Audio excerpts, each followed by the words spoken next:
You know, when you see groups of kids playing or 2 or 3 kids playing and you watch them, and many adults, we just get like so moved by seeing kids be so spontaneous and playful and funny, and they're just so expressive. And then we reflect on how we are, or we look at the adults in our lives and we think, what the heck happened? Where did all that go? Hi, I'm Rathia. I make videos about non-coercive collaborative parenting because that's what I'm doing with my 12-year-old since she was 5.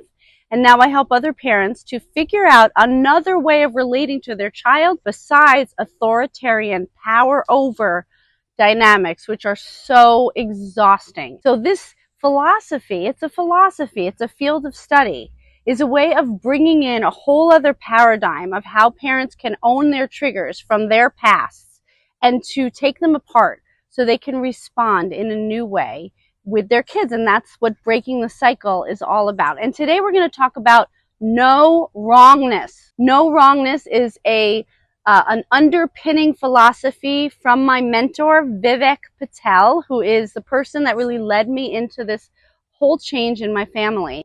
And no wrongness is about really examining the way we make our children wrong. Our opinion of our kids becomes their inner voice. We are their first mirror. We are their first imprint. And when we bring judgment and correction and constant commentary and criticism into the relationship, especially from the beginning, that's what they internalize. Why are we doing it? We're doing it because that's how we were treated. That's how we imprinted. That's all we know. We were taught that everything that we did was wrong, that our impulses were wrong, that our feelings were wrong. And then we carry that forward into our parenting. We all say we're not going to do it, and then we find ourselves doing it. Right? I mean, I talk to so many parents who tell me, I wasn't going to do it. I wasn't going to yell. I wasn't going to shame, and I can't help myself. It's all I can think to do in those moments. I don't know how to make it stop. And so control becomes the focus of the parenting-child dynamic. And it's so painful. It's so hurtful.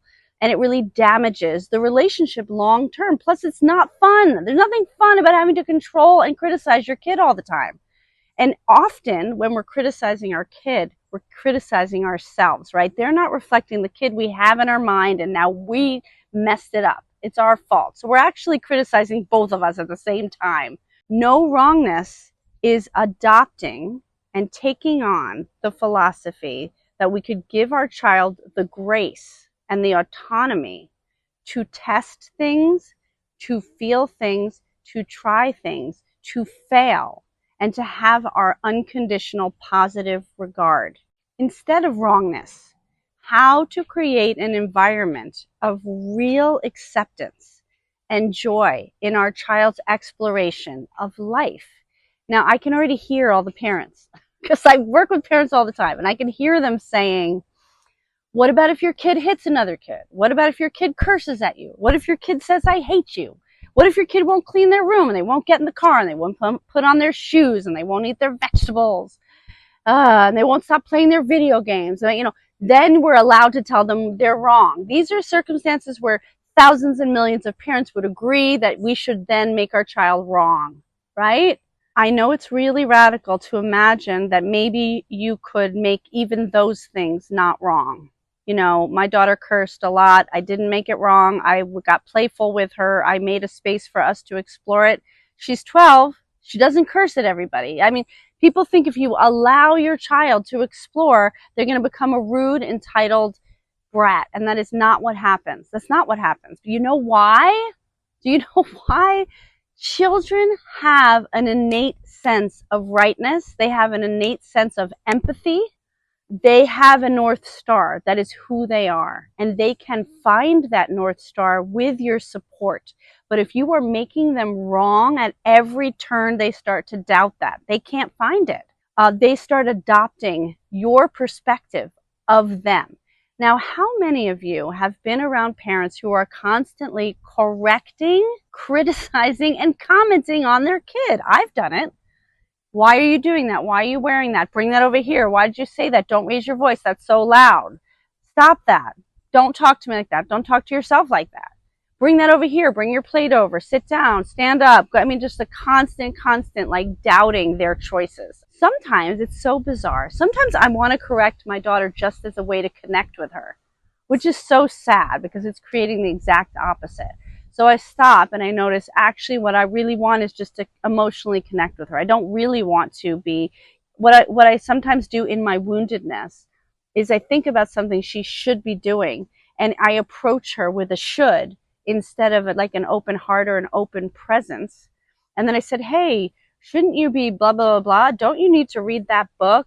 Didn't you want to get this done? And I approach her with correction, right, and criticism. And of course, she's like, ow, go away. That doesn't feel good. She's like, no.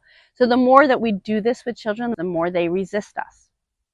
They resist us and they have to create all of this protection against us because we are eroding their sense of self. We don't mean to.